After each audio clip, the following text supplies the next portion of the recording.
Did you know that you can actually eat some delicious cranberry sauce and fight infections like urinary tract infections, like sinus infections, like ear infections, all with this simple hack? If you want to know about it, stay tuned.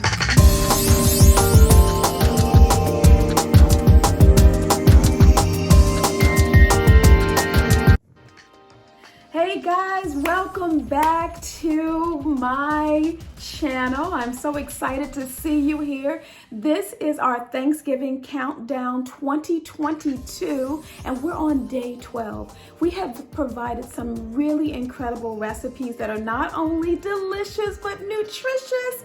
Today, I'm going to share with you one of my favorite recipes for cranberry sauce.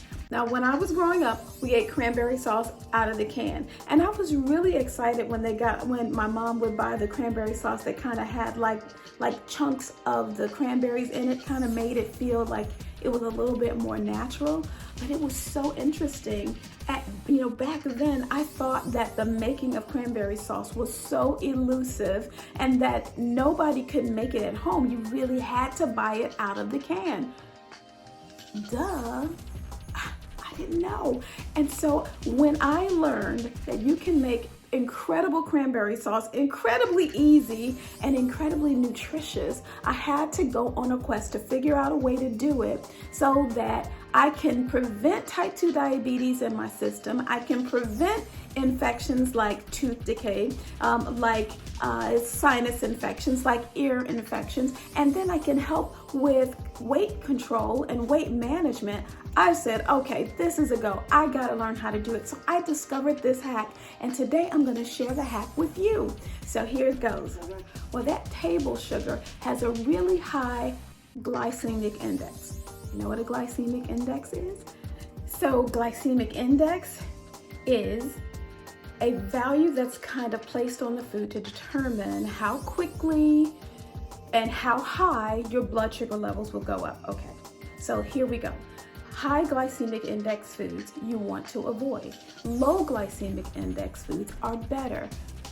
But here's what's interesting. Table sugar has a glycemic index anywhere from 60 to 100. 100 is the highest on the scale. The lower it is, the better. This particular sugar that I'm going to introduce you to today has a glycemic index from anywhere from 7 to 13.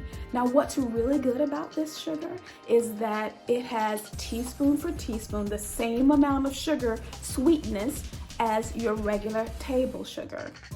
So the regular sugar is more likely to cause tooth decay and is more likely to cause a lot of different problems, including type 2 diabetes. It's more likely to increase your risk of heart disease and other cardiovascular events because of it. Anyway, this particular sugar is so exciting, it's so good, it has no aftertaste. You know, sometimes you get a sugar and a sugar substitute and you put it in there and it has an aftertaste. This does not have an aftertaste. It tastes just like regular sugar. The crystals are like crystals of sugar. Sometimes the crystals are a little bit larger, but this particular sugar is made from natural means. It's actually made from birch trees. Some of them actually come from corn products or wheat products.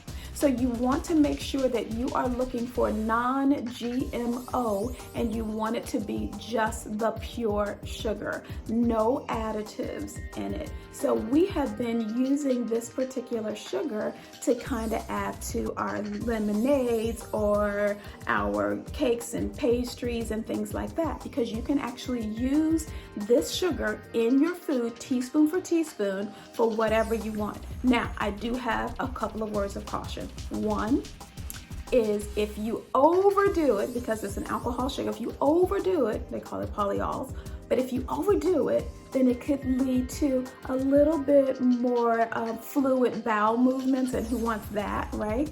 So you don't want to do that.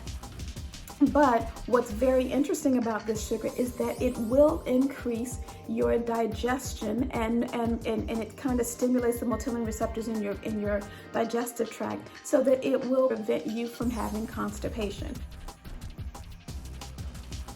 We just want regular bowel movements that you're like so excited about, and you can just go like, oh, that was good.